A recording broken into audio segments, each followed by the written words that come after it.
Herkese selam, kanalıma hoş geldiniz. Ben Yaman. Bugün yanımda bacım Dilay yoktu çünkü o öyle saçlarını hazırlıyor. Bizim sabahları alt günümüzdü. Sabahlarda rayonda olacağımız için sinif yoldaşlarımızla bugün keçirtirik. Ona göre hazırlık edirik. Deməli, indi tortu alıp geldi bayaqları kuzenimlə. İndi bacım saçlarını hazırlayır. Mən də bu vaxta qədər sizə paltarları göstərim. Paltardır. Belə bu şəkildə. Dalda bu şəkildədir. Yəni mən paltarımdır. Bunu giyinəcəm. Saatini ısıtmışdır. Bu riski alıram və bu çoşu gözləmə vururam. İnşallah ki çıxartabilirim. İşareti bir dakika önce çıkar. Əli turş olsaydı vurardım.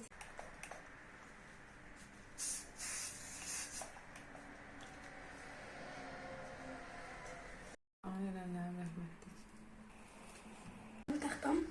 İndi saat 1'ə qalıb, anam gedib dostlarımızı oradan alıp aparacaq. Biz də kuzenimlə sonra keçəcəyik. Sağ olun. Var bu ehvalatı, sana sarf ettiğim her saati, senle geçmiş hayatı.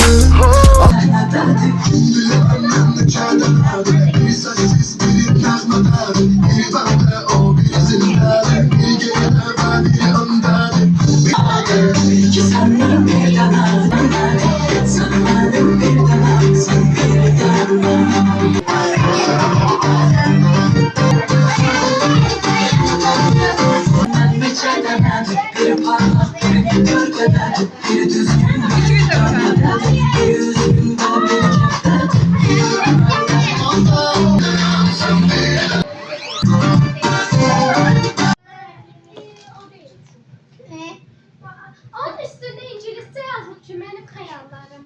Böyle bir şey. Hadi dəqiqə 3 tükən kəs. Ben de türlü. Baba. Böyle kulağını. Ay. Şəkəyi, şəkər. Maşallah.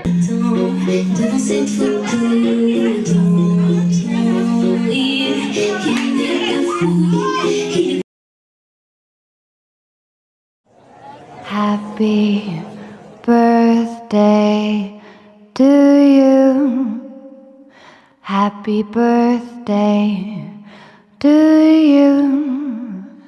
Happy birthday, Mr. President. Налетела в леса дачный случай. Я и налетел с тобой дважды на всякий случай. Цепик на шее, поцелуй. Gecelerine gün gibi doğdun. Gidersen bir gün biri üzülür çok. Yaşıyordum sonsuza, yaşıyordum onsuz aşk. Yapıp attım boş